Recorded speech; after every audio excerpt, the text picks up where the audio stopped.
Nah, sepulangnya dari taman mang taman hutan mangrove Angke, saya posting di Instagram foto saya visiting di depan cottage, duduk di depan cottage, terus berlatar belakang hutan mangrove. Nah itu saya hashtag taman mangrove-nya karena iris logical thing. Saya tag taman hutannya waktu itu, ya cuma sekedar tag biasa karena kan ya mampir ke situ terus apa ngetek tempatnya gitu ya. Terus ya ajaibnya besoknya ternyata admin dari taman mangrove Angke eh, itu like foto saya. Itu eh, saya itu ya sedikit terkejut out of nowhere karena eh, saya nggak nyangka eh, orang admin itu bakal like, dan juga ya sedikit senang juga sih. Tapi itu aneh, aneh, it's weird, weird, nggak percaya gitu. Eh, mereka notice saya gitu, padahal saya pakai pesut gitu kan. Tapi ya kalau jujur saya memang suka pesuting terus berlatar belakang nature gitu. Terus saya emang suka banget itu. Walaupun itu hanya di depan cottage, tapi terus saya benar-benar enjoy gitu.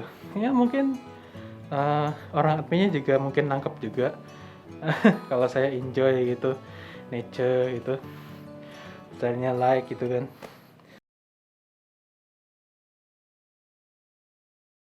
Oke, 2021 ya, basically 2020 second gen. Kinda sucks, tapi ya kenyataan hidup. Ya sedih tapi gimana lagi. Jadi ya 2021 Januari itu saya ganti mobil waktu itu. Jadi mobil saya lama itu R3 2015 itu akhirnya uh, dijual untuk diganti dengan sedikit lebih baru. Nah itu untuk nanti video nanti uh, akan saya tunjukkan suatu saat nanti. uh, ya itu mobil itu R3 benar-benar uh, nyimpan memori buat saya. Nah, akhir Januari saya dapat email yang cukup cukup interesting. 25 Juli 2020. Jadi saya tuh ngerekam video saya shooting beberapa menit di beberapa tempat gitu. Nah, itu untuk submission saya ke Project Life in a Day 2020. Jadi kalau yang belum tahu, jadi Life in a Day itu basically seperti dokumenter mengenai kehidupan manusia di dekade tertentu. Nah, dekade ini penting. Jadi karena ini di dekade, jadi proyek ini hanya akan ada selama 10 tahun sekali. Jadi waktu itu saya dapat email dari produser Live in a Day 2020. Itu dia bilang bahwa footage yang sudah saya kirim waktu itu ternyata dimasukkan ke video final. Itu itu satu, saya nggak nyangka, sama sekali nggak nyangka. Itu literally saya iseng doang, bikin pure iseng doang. Yang kedua, videonya kurang bagus, terutama yang malam. Walaupun mereka bilang ya phone video itu nggak apa-apa, tapi itu nggak nyangka. Saya nggak nyangka waktu itu bagian mana yang mereka akan ambil gitu kan. Waktu itu saya belum tahu bagian mana yang diambil, tapi mereka nanti tunjukkan waktu itu di awal Februari. Akhir Januari mereka tunjukkan ke saya bagian mana yang mereka ambil gitu. Kemudian di tanggal 31 Januari, nah itu premiere, tapi untuk ke kita doang, ke produser sama ke kontributor seluruh dunia. Jadi itu ada 500 kontributor yang akhirnya dipilih, saya termasuk salah satunya. Dan ada beberapa lagi dari Indonesia. Itu ada satu yang panjang, cukup panjang. Jadi ini kontributor Indonesia satu lagi itu bercerita tentang kehidupan waria di Jakarta. Itu masuk juga. Dan itu cukup panjang. Itu satu cerita full tuh, kurang lebih. Dan ternyata memang dia pembuat film, to be fair. Makanya bagus. Nah, kalau saya kan, saya kan cuma iseng gitu. Apalagi free gitu. Makanya itu lucu banget gitu. Tapi saya bersamaan, saya seneng banget gitu. Karena saya bisa join ke proyek yang hanya ada 10 tahun sekali. Bukan sebulan sekali, bukan setahun sekali, 10 tahun sekali. Dan ini baru kedua nih, 2020 baru kedua. Jadi yang pertama yang original tuh 2010. Nah, kalau misalnya kalian mau nonton 90 menitnya, film 90 menitnya ada di YouTube. Nah, dan saya sertakan linknya di sini. Kalau mau nonton atau di deskripsi. Nah, itu kalau mau jujur a bit underwhelmed waktu saya lihat bagian mana yang mereka ambil. Jadi yang mereka ambil itu ternyata bagian hanya 1 detik, literally hanya 1 detik. Dari waktu saya itu cuma muter-muter di taman depan di dekat rumah. Itu saya agak underwhelmed kalau jujur. Tapi ya maksudnya ya oke lah, dia daripada nggak masuk sama sekali gitu ya. Bayangin itu orang-orang editornya itu mereka bilang harus sortir 300.000 entry. 300.000 entry dari seluruh dunia. Bayangin. Jadi saya tuh sangat beruntung waktu itu. Sangat beruntung, walaupun ya hanya sebersekian detik saja muncul. Gak nyampe sedetik malah mungkin, kalau jujur. Tapi ya udahlah gitu kan. Ya saya terima gitu kan. Syukur-syukur masuk gitu kan ya. Cuma 500 lagi. Itu kalau nggak salah entry-nya, iya 300.000 footage. Kita lihat satu-satu. Makanya lama sekali itu bikinnya, cukup lama. Itu ya dari Juli 2020 sampai November Desember 2020 tuh mereka kerjakan. Itu gila banget sih. 300.000 footage hanya dalam waktu 5 bulan mereka selesai. Itu gila tuh, gila banget. Tapi ya gimana ya? Saya benar senang banget sih. Karena dan juga kebetulan saya juga lihat Furry satu lagi di situ di live ini di 2020. Itu ada satu lagi. Jadi dia itu terbangin drone di atas hutan kalau nggak salah gitu, di Amerika atau di mana kalau nggak salah. Dan ya itu kita sepertinya Furry yang pertama kali masuk live in a day. Ada 2 kebetulan untuk tahun ini. Untuk 2020 dekade ini maksudnya. Untuk dekade sebelumnya nggak ada Furry. Saya udah nonton yang aslinya juga, yang original 2010 nggak ada Furry. Itu makanya saya senang banget waktu itu. Walaupun a bit underwhelmed, tapi ya wes lah itu kan, daripada nggak masuk gitu ya. Nah terus berikutnya setelah itu di Februari saya pergi ke Kebun Raya Cibodas. Kebun Raya Cibodas itu di Cianjur, di daerah puncak sana, di kaki Gunung Gede Pangrango, dan masuk ke Taman Nasional Gede Pangrango. Technically itu tempat langganan saya untuk beristirahat gitu, jalan-jalan tuh saya senang banget ke sana. Sebelum pandemi terutama tuh saya senang banget ke sana. Dan waktu saya punya fursuit, ya why not?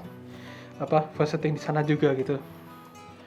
Jadi saya ke sana gitu, terus saya filming di depan air terjun gitu, di dalam hutan kecil gitu. Terus itu saya masuk ke hutan pinus gitu. Wah itu keren banget sih. Salah satu tempat visiting yang paling refreshing yang pernah saya kunjungi. Adem banget, saya senang banget itu. Kalau mau lihat video saya di Cibodas, silakan klik di sini. Ya, berikutnya setelah Cibodas di Februari, uh, saya uh, saya di bulan April bertemu lagi akhirnya dengan Revin dan Anton. Kembali lagi kita bertiga, dan kali ini sedikit lebih adventurous. Jadi saya, Anton dan Revin, kita bertiga pergi ke desa wisata Malasari di Bogor, di kaki Gunung Halimun. Itu tempatnya sangat terpencil, walaupun hanya di Bogor, tapi itu sebetulnya terletak di ujung barat daya Kabupaten Bogor, jauh sekali dari pusat kota Bogor, cukup jauh. Itu kalau nggak salah berapa ya, 40 kilo kalau nggak salah, 40 kilo. Cukup jauh, dan ya aksesnya sedikit hancur. Kalau mau jujur, maksudnya oke lah, jalan dari kota Bogor sampai di kota kecamatan itu ya masih mending lah gitu ya, terus rusak dikit nggak apa-apa gitu. Begitu dari kota kecamatan menuju ke desa wisatanya sendiri, saran saya, kalau nggak kuat fisik dan nggak kuat perut, mendingan jangan, karena itu jalannya jelek sekali, sangat berbatu, sangat bergelombang. Dan jangan pernah naik mobil ceper, sedan, itu tidak disarankan, sangat tidak disarankan. Itu nggak mungkin tembus pasti. Dan juga kalau bisa mobilnya agak kencengan, karena nanti harus lewat tanjakannya sangat curam, belum lagi berbatu. Itu aksesnya seperti itu. Dan itu dari jalan utama dari desa, jalan utama dari pintu masuk Taman Nasional, itu juga sekaligus masuk Taman Nasional juga, tapi kali ini Gunung Halimun. Itu dari situ ke desanya sendiri, terutama ke tempat penginapan jauh di dalam desa, itu kira-kira 20 kilo sekali perjalanan. Jadi bayangin 20 kilo jalannya hancur, itu baru sekali. Terus kalau apes hujan terus berkabut, itu kemarin kita masuknya begitu. Wah, itu perjalanan yang sangat ya kan? Melelahkan sekali. Bahkan waktu itu pada saya udah ganti mobil gitu kan, maksudnya yang lebih baru gitu kan, tapi tetap nggak tembus. Jadi mau nggak mau kita sempat bolak-balik beberapa kali tuh di area pintu masuk gitu kan, tapi karena nggak kuat nanjak, itu tanjakannya benar-benar curam. Jadi terpaksa, karena kita nggak mau menyerah, akhirnya kita sewa mobil. Ganti mobil lagi di situ. Jadi mobil saya itu diinapkan gitu di pintu masuk Taman Nasional gitu, untuk diganti sama mobil sewaan gitu. Wah, mobil sewanya juga agak hancur, jadi aduh, tapi paling nggak kita sedikit berhemat, karena kita nggak perlu sewa sopir. Jadi saya bersukarela jadi sopirnya selama sehari itu, karena cukup mahal kalau pakai sopir, lumayan nambah 200.000 itu. Cukup banyak considering hanya semalam. Jadi kita coba beli bensinnya doang, kita beli 50.000 bensin waktu itu, PP cukup. Jadi oke lah,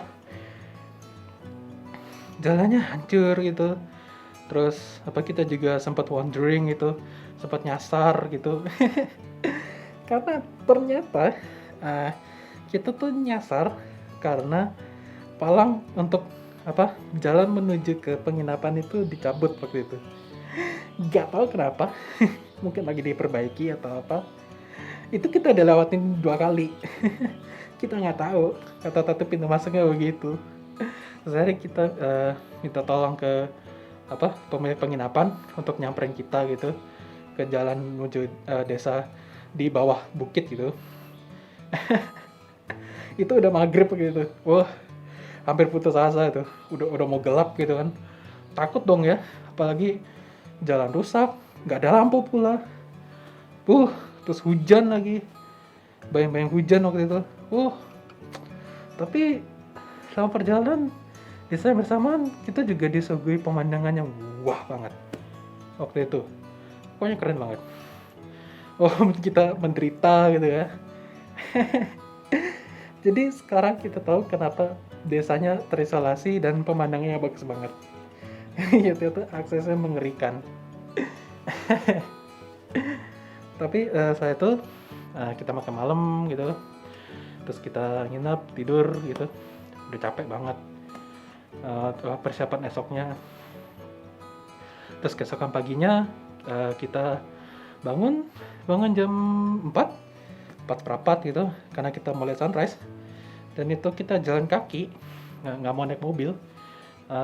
Jadi kita bangun jam 4 gitu, terus jalan pelan-pelan gitu, jalan berbatu-batu yang saya bilang tadi. Itu kalau jalan kaki, penderitaan juga. Itu kalau nggak hati-hati itu bisa keseleo tuh. Kalau kepleset gitu misalnya, nggak sengaja gitu. Itu saya beruntung banget, saya bawa senter sendiri karena gelap banget, bener-bener gelap, sama sekali nggak ada lampu. Jadi selepas dari desa udah nggak ada bantuan lampu, jadi saya pakai senter gitu. Oke lah, HP ada senter juga, cuma kan sayang ya, ngabisin baterai HP kan. Makanya saya bawa senter sendiri karena di rumah saya udah curiga tuh, wah ini desa terpencil mungkin butuh senter. Tato saya bener. Untung senternya itu terasa kecil tapi kuat gitu, terang gitu. Wah, saya senang banget. Nah itu kita bertiga akhirnya pergi lihat sunrise. Jadi kita itu pergi ke titik tertinggi desa itu. Itu kayak ada gazebo gitu di jalan yang nanjak gitu. Jadi kita harus jalan naik gitu, jalan kaki gitu. Itu kita butuh 1,5 jam begitu. Jadi ya pas banget jam 6 kurang seperempat kita nyampe gitu, udah mau terbit gitu waktu itu. Keren banget. Terus dan waktu terbit, wah, pemandangannya keren banget. Ada latar belakang pegunungan, terus habis itu di depannya sedikit ada kebun teh gitu, terus di latar depan desanya gitu. Nah itu kalau kalian mau lihat berbagai macam keindahan di Desa Malasari, kalian bisa klik di sini. Itu bener-bener keren banget. Itu nggak boleh miss kalau kalian penasaran banget. Nah itu udah nggak bisa pakai kata-kata lagi. Waktu saya pertama kali lihat pemandangannya keseluruhan setelah matahari terbit, itu keren banget. Terus habis itu kita main-main ke ke kebun teh. Karena itu dikelilingan kebun teh. Itu itu juga lumayan seru sih. Sampai kita bikin lucu-lucuan itu di antara pohon-pohon semak teh itu, perdu teh. Lucu itu kita bertiga itu iseng-isengan gitu. Ya, dan sejak saat itu kita tahu kenapa desa itu pemandangannya bagus banget dan sepi banget. Iya, tapi kalau mau jujur, saya pengen banget balik. Kalau jujur, dengan satu syarat, jalannya suruh perbaiki dulu. Itu syarat utamanya. Kalau jalannya udah diperbaiki, oke. Saya bakal balik lagi. Pasti saya bakal balik lagi. Karena itu saya nggak akan pernah lupa. Itu keren-nya bukan main. Keren bukan main. Selain juga kebun teh, itu juga ada padi, sawah tapi berundak-undak yang mirip di Bali. Itu ada di situ juga. Itu juga kita sempat lihat juga ke sana. Wah, itu juga keren sih. Karena kita jarang di Jawa jarang lihat apa sawah berundak-undak gitu. Itu jarang banget. Tuh, tuh pemandangan beda banget. Dia berasa lihat sebelumnya di daerah Bogor, Jakarta, Jawa Barat gitu. Saya jarang banget lihat yang seperti itu. Dan saya juga bersyukur karena penduduk desa Malasari juga sangat ramah, juga nolong kita yang kemarin tersesat karena nggak tahu pelangnya copot gitu kan. Terus akhirnya kita harus tanya gitu ya, akhirnya untung kita tanya waktu itu. Dan juga kita beruntung karena dapat sinyal sebentar karena di desa itu nyari sinyal sulit sekali. Bahkan buru-buru sinyal HP yang normal kayak ISP gitu, sinyal GPS juga sedikit struggling. Agak sulit masuknya di situ. Bahkan sinyal GPS juga kesulitan. Makanya kita bisa nelpon penduduk lokal tuh udah beruntung banget waktu itu. Kalau enggak, wah, sampai malam itu muter-muter nggak jelas. Tapi memang nggak bisa dilupakan sih itu. Bener, saya nggak bisa lupa.